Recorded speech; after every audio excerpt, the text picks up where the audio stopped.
n'en pouvons plus d'avoir peur. Nous n'en pouvons plus de conseiller à nos filles de cacher leur téléphone portable. Nous n'en pouvons plus de guetter l'arrivée de nos enfants quand ils prennent les transports en commun.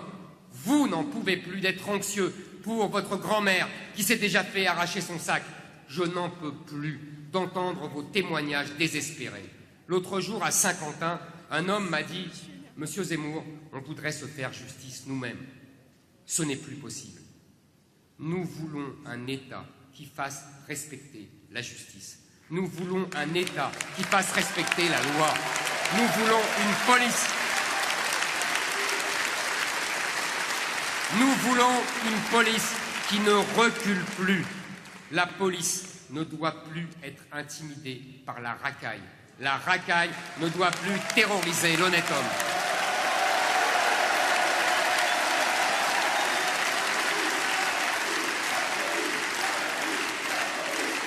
Pour cela, j'introduirai dans notre droit la notion de défense excusable. Avec cette protection juridique, les commerçants, les braqués, les citoyens cambriolés et les policiers en danger auront enfin le droit de riposter aux voyous.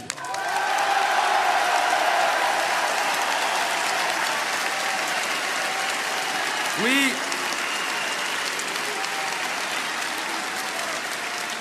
je choquerai peut-être la France insoumise et tous les bien-pensants de plateaux télévisés. Mais ainsi, la peur changera enfin de camp.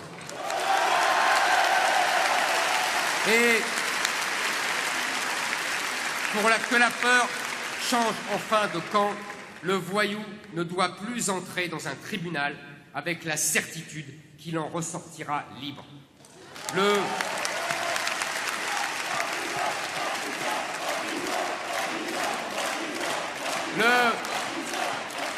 Le laxisme de notre justice terrifie tous nos concitoyens.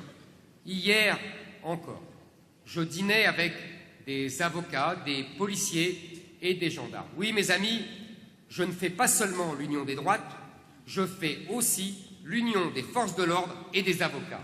Et croyez-moi, ce n'était pas gagné. Un policier qui avait été attaqué par une bande à coups de tirs de mortier se retrouve au tribunal, avec évidemment l'un de ses agresseurs. La présidente du tribunal ne se soucie guère de lui, elle ne le calcule même pas, comme disent les jeunes. En revanche, elle se retourne toute compatissante vers le voyou et lui dit avec un air maternel « Mais enfin, jeune homme, vous vous rendez compte? Vous auriez pu quand même vous blesser. »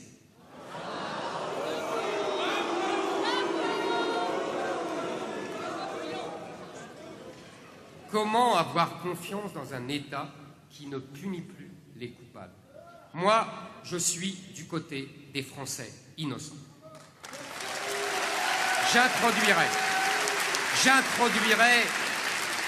J'introduirai des peines minimales à toutes les infractions, les fameuses peines planchers. C'était le cas dans notre code pénal avant 1994. Tous nos voisins le font, l'Allemagne, l'Italie, l'Espagne, la Belgique, la Suisse. Pourquoi devrions-nous toujours être les plus faibles?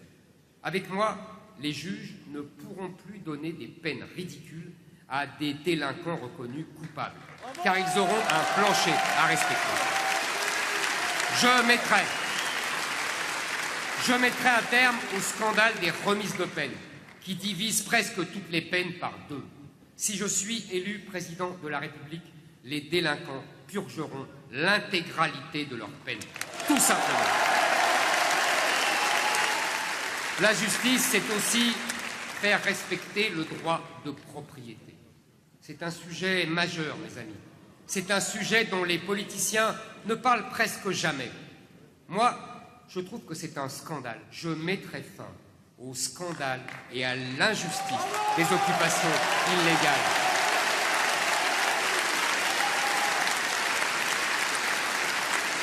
Je mettrai fin à l'injustice des occupations illégales, des violations de domicile et des squats forcés. J'en ai assez que tant de Français voient leur maison leur appartement, leur jardin, leur résidence secondaire, les locaux de leur entreprise même, confisqués par des voyous sans scrupules, avec en prime le lâche soutien de l'État. J'y mettrai fin en créant un vrai délit pénal d'occupation de biens d'autrui.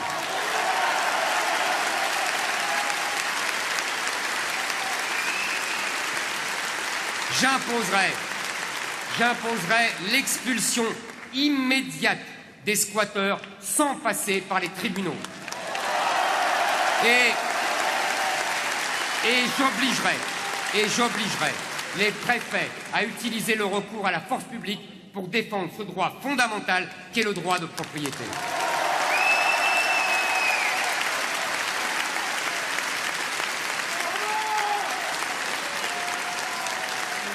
Je renforcerai le pouvoir des maires contre les occupations illégales de terrains publics par les gens du voyage. Pour cela, je doublerai les amendes. J'imposerai la saisie des véhicules des délinquants et j'exigerai le recours automatique à la force publique dans les 72 heures. Je vais vous annoncer une autre réforme importante ce soir, mes amis. Je rétablirai la perpétuité réelle. Car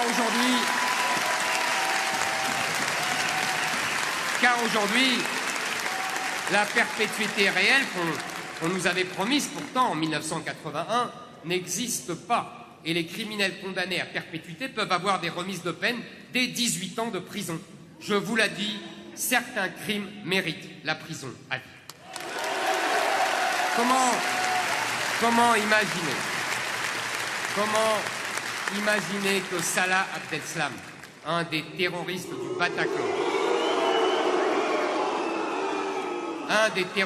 du Bataclan, complice du massacre de 138 de nos enfants, puisse sortir un jour de prison.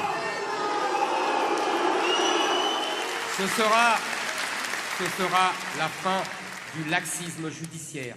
Ce sera la fin de l'impunité. J'abaisserai l'âge de la majorité pénale à 16 ans. Les délinquants d'aujourd'hui ne sont plus ceux de nos enfances et ils peuvent voler, violer, tuer comme des adultes. Je veux permettre aux juges d'écarter l'excuse de minorité dès 13 ans afin d'éviter de voir les peines des criminels mineurs divisées par deux.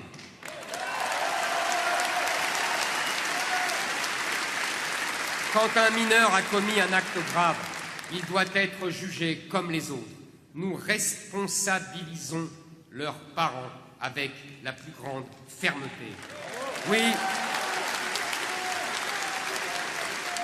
nous suspendrons les aides sociales pour les parents de mineurs délinquants et criminels.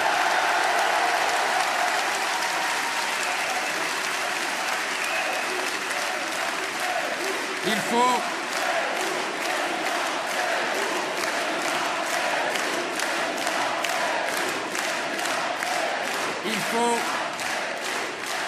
faut apprendre à ces enfants l'autorité, celle de leurs parents, celle de la justice et celle de la France.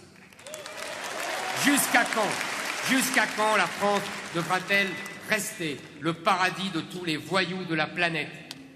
Les binationaux qui commettront des crimes seront déchus de leur nationalité française et expulsés.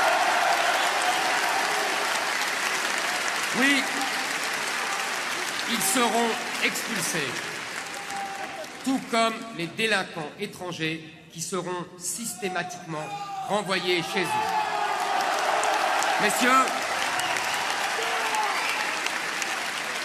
Messieurs, notre porte est grande ouverte.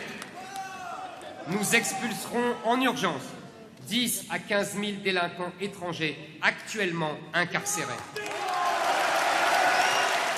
On ne nous empêchera pas d'aimer notre pays. On ne nous empêchera pas d'aimer ce que nous sommes.